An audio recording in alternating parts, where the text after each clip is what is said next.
Sabrina Carpenter could absolutely be giving us more. Let's talk about it. By the way, I'm KJ Miller. I'm a founder, lecturer, and content creator. I love talking about all things pop culture, business, beauty, and a whole bunch of other stuff. If you like any of that, be sure to subscribe.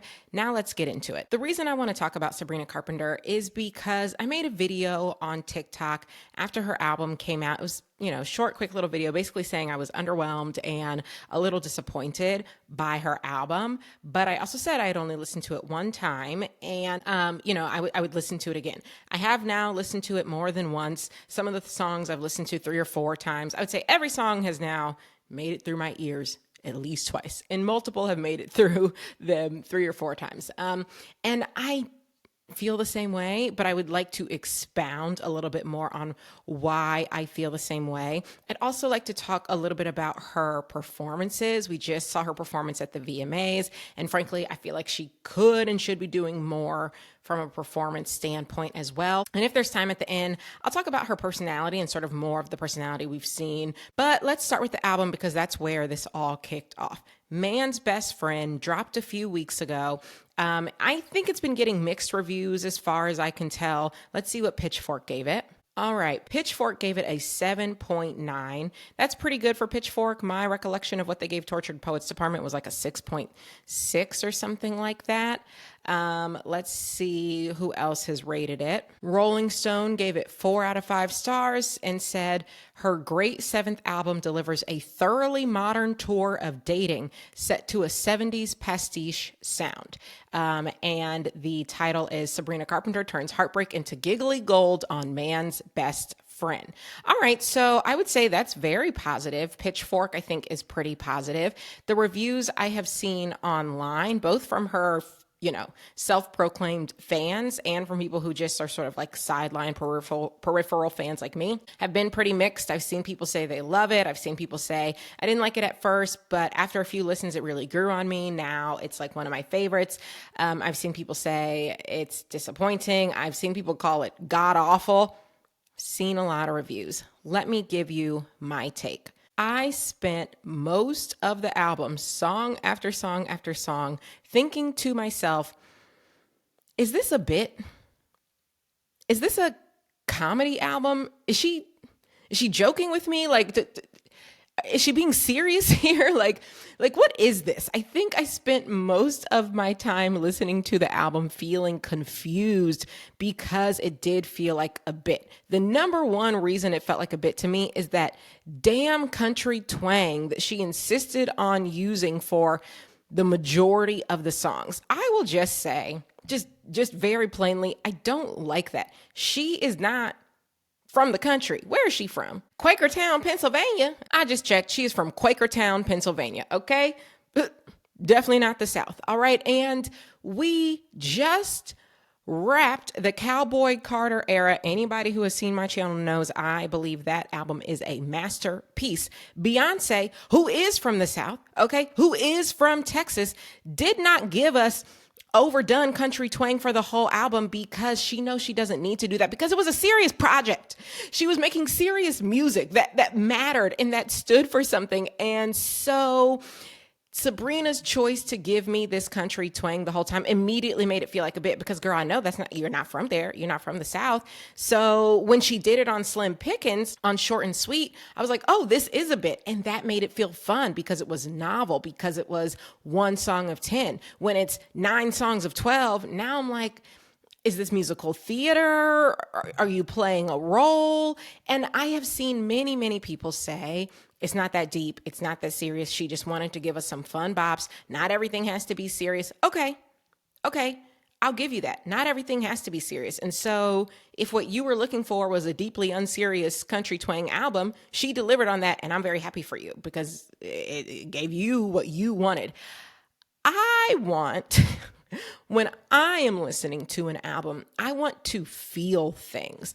I want to feel joy. I want to feel pain. I want to feel grief. If I am feeling grief, I want it to help me usher through those emotions. I want to feel excitement and glee. I want to feel things. And so if the entire album, I'm wondering, is this a bit? It's almost like I can't feel anything. If every song feels like a joke, I mean, I guess I can laugh, sure, but life isn't one big joke, you know? It's like in Real Housewives when Bethany was like, life isn't a cabaret. She said that to Luann. Life isn't one big joke, okay? Certainly not now. And it's not as if I'm saying I don't want anything to feel light ever.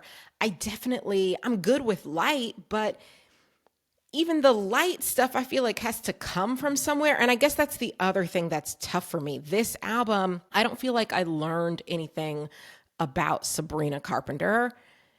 And so it made it hard for me to connect to this album. I will say, in going back and listening to more of the songs, they are bops, and they do that earworm thing that she is good at. When you hear it the second, third, fourth time, yes, it is going to stick with you. A good example of that is When Did You Get Hot? When did you get hot? All of a sudden, you know, like it is. The first time I heard it, I was like, okay. Now when I hear it, I am doing my little bops, right? Same with Tears. The first time I heard Tears, I was like, okay, it just sounds like espresso. Now when I hear it, I at least am kind of grooving along. She is good at writing catchy songs, and also she's working with some of the best producers in the business. I will grant you that. I'm not taking anything away from her ability to write a catchy song, but I just don't feel like I've learned anything else about her as a songwriter, as a young woman, as someone who's had her heart broken. It's so funny because everyone was like, it's a breakup album. And again, even though, yes, I do hear the lyrics that kind of allude to it, if your heart is broken, why am I sitting up here giggling and kikiing and unclear on your country twang accent? If it's a heartbreak album, shouldn't somebody be in tears? Somebody should be crying, okay? If not me, then you. Somebody should be upset. And it just, that emotion does not come through. And I don't know, it just makes it feel a bit empty. I guess to put a bow on it, for me, this album feels a bit empty. It feels a bit vapid. And the reason that matters is because I left short and sweet feeling like there was so much more Sabrina Carpenter had in store for us, and that we were at the tip of the iceberg. And so I came into this album expecting more of the iceberg to be revealed, right? Depth. Do you see what I'm saying? I came in looking for depth. I got nothing. I got surface level. And again, the bops are bopping, but if I'm looking to learn more about you as an artist, if I'm looking to understand the heartbreak that apparently everyone else says you're going through, this album doesn't deliver on that for me. I mean, look at some of these lyrics. Let's look at the lyrics for Go-Go Juice, okay? This is a song about calling an ex. Love when happy hour comes at 10 o'clock on a Tuesday. Guess a broken heart doesn't care that I just woke up. Got a soft spot for a bev and a boy that's fruity. Can't lie. Whole week's been tough. Okay, so this is a song about an experience I think we have all had where you drunk dial your ex. You get drunk, you're calling your ex, you're calling whomever because you're drunk and sad. And I get that it is a part of her craft to make these moments feel funny and pithy. It is one of her skill sets, but there's nothing in these lyrics to me that, I don't know, makes this feel like it's more than that. And it isn't. It isn't more than that. And again, this is what people said in my comments. It's not that deep. It's not that deep, KJ. It's just a pop album. Okay. But if she went through some kind of heartbreak, I don't know. I feel like when Taylor Swift goes through a heartbreak, and I know we don't want to always compare people to Taylor Swift, but I want to make this comparison because this is something I think Taylor does so well that I also think Sabrina can do well. When Taylor Swift goes through a heartbreak, I don't feel like I just learn about whatever boy broke her heart. And frankly, I don't care. I feel like I learned something about Taylor when she writes about heartbreak. When she sings Tolerate It, I feel like I am learning about her. When I listen to Go-Go Juice, I don't feel like I'm learning anything about Sabrina other than sometimes she gets drunk and drunk dials people. Okay, That's so surface level. We've all done that. What else, Sabrina? What else can I learn about you? And it just feels like the answer is nothing. And I want more. And listen, maybe this was just her feeling a vibe, catching a vibe, getting this album out quickly. I think she's gone on record and say, it didn't take her very long to write this album. And maybe that's just what it is. Maybe the next one will be deeper. Maybe we'll learn more. The question is, will I care at that point? I don't know. I'm kind of one for one right now. I thought Short and Sweet was fantastic. I think this one is underwhelming. Will I still care when the next album rolls around? We'll see. We'll see. Maybe I will. Maybe I won't. But I wanted more depth. And the other thing as it relates to this country twang is a part of me wonders, are we getting so much of it because she feels like she's got to disguise her voice? Because I have wondered before, and I've wondered it aloud, does she not like her voice? Because when she does live performances, and this gets us into the performance part of this video, I do not feel like she foregrounds her vocal at all. Go watch the VMA performance. You can hear her, but barely. And that is how I feel about almost every performance of hers I have ever seen. All of her award show performances, all of the clips I watch from her tour. She'll do maybe like one acoustic set where she really will let us hear her voice, but for the most part, we can't hear her. And I almost felt like that on this album. Like, is she giving me this twang because she's trying to obscure her voice? Does Sabrina Carpenter not like the way she sounds? This is a real thought I have had on more than one occasion. She's got a lovely voice. Does she have a Beyonce voice? No. Does she have a Kelly Clarkson voice? No. But she does have a good voice, one that I think deserves to be foregrounded, one that I think does not need to be obscured by a country twang or by, very loud backing vocals. I think she's got a good voice. I like her voice just as much as I like, for example, Lady Gaga's voice. In fact, if I'm being honest, I might like her tone more, but I always hear Lady Gaga. Always. If there's one thing Gaga's gonna make sure we all do, it is hear her voice, even if there are times where I'm like, now this would have been the time for a backing track. This would have been the time for a backing track, Stephanie, because, when she was doing all this, that, and the third on the Super Bowl, I was like, yeah, some of this we could have brought in the backing vocals, but, to her credit, she is like, no, you paid to hear me. You're going to hear me. I respect that. Why don't we get the same from Sabrina when Sabrina has a perfectly lovely voice? So this is another gripe of mine when it comes to the country twang. And when it comes to her performances, I always feel like I'm getting like 85%.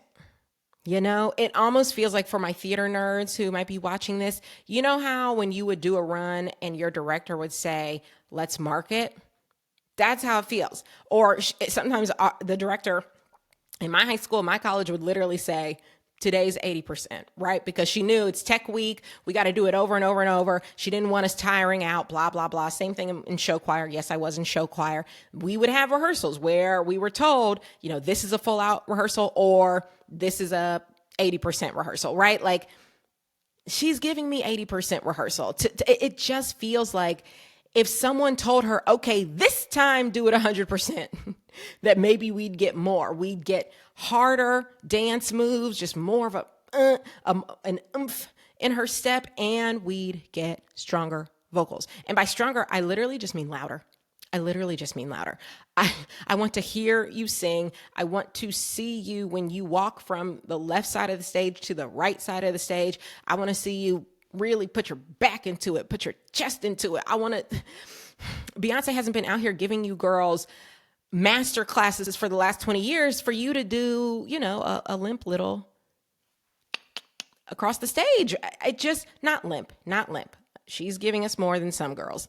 It just feels like 80%. Again, please go watch the VMA performance. I think you will see what I'm saying. Now, let me be clear. I loved her support for the trans community in that performance. I love that. I love that. To me, you're going to bring out all these dolls and let them show you up because they were bringing energy, honey. They were at a 100. You were at an 85. And I just want more. I would sum up all of this by saying what I want from Sabrina is more, because I think she has more to give. I feel like I got a glimpse of that on Short and Sweet. And And I just wish she wanted to give it to us. She didn't feel like she needed to continue on with giving us the bit, giving us the joke. Girl, it's okay to drop the joke. It's okay to drop the bit and let us all the way in. Let us see you vulnerable. Let us see you without the wig, without the blush, without the platform 10-inch heels. Give us a little raw, a little vulnerability. I think more people than you think would be interested in that. That's how I feel. Let me know how you feel. Do you agree? Do you disagree? I genuinely am saying all this because I think Sabrina has greatness in her. I don't feel like we're getting it in this era. I'd love to see what she brings us next. And I'd love to know what you think. Let me know in the comments. And as always, if you love this sort of content, be sure to subscribe. I'll see you next time.